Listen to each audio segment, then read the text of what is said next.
Demeurez en mon amour, comme je demeure en vous. Ainsi tous reconnaîtront que vous êtes mes amis. Demeurez en mon amour, comme je demeure en vous. Ainsi tous reconnaîtront que vous êtes mes amis. Ils étaient comme des brebis sans berger. Bonjour et bienvenue à cette capsule de ces réflexions pour ce samedi, le 8 février 2025. Alléluia, Alléluia,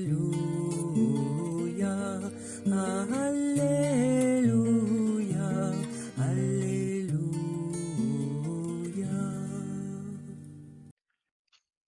Alléluia, Alléluia. Mes brebis écoutent ma voix, dit le Seigneur. Moi je les connais et elles me suivent. Alléluia. Alléluia, Alléluia, Alléluia, Alléluia.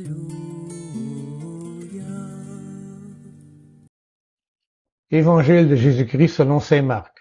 Gloire à toi, Seigneur Jésus.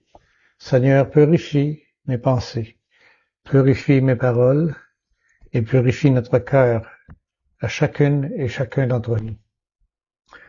En ce temps-là, les apôtres se réunirent auprès de Jésus et lui annoncèrent que tout ce qu'ils avaient fait et enseigné, il leur dit, « Venez à l'écart dans un endroit désert et reposez-vous un peu. » De fait, ceux qui arrivaient et ceux qui partaient étaient nombreux, et l'on n'avait même pas le temps de manger.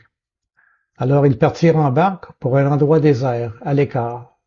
Les gens les virent s'éloigner et beaucoup comprirent leurs intentions. Alors, à pied, de toutes les villes, ils coururent là-bas et arrivèrent devant eux. En débarquant, Jésus vit une grande foule. Il fut saisi de compassion envers eux, parce qu'ils étaient comme des brebis sans berger. Alors il se mit à les enseigner longuement. Acclamons la parole de Dieu. Louange à toi, Seigneur Jésus.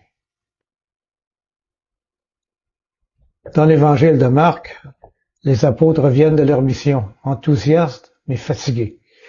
Jésus les invite à se reposer, à prendre du recul pour retrouver leur souffle. Cependant, la foule les suit, avide de parole et de présence. Touché par leur détresse, Jésus renonce à son repos et se met à les enseigner comme s'ils étaient des brebis, sans berger. Ce passage nous interroge sur notre capacité à concilier notre besoin de repos et notre mission d'être présent pour les autres. Jésus nous montre que l'amour et la compassion peuvent parfois nous pousser à dépasser nos limites, mais sans oublier l'importance de prendre soin de soi. Alors comment trouvons-nous l'équilibre entre notre besoin de repos et notre désir de répondre aux besoins des autres? De quelle façon sommes-nous appelés à imiter la compassion de Jésus, même au prix de notre confort? Pensons-y bien. Bonne semaine. Dieu a semé la parole comme on sème le grain, pour que les blés du royaume lèvent jusqu'à la fin. Dieu a semé la parole comme on sème le grain, pour que les blés du royaume lèvent jusqu'à la fin.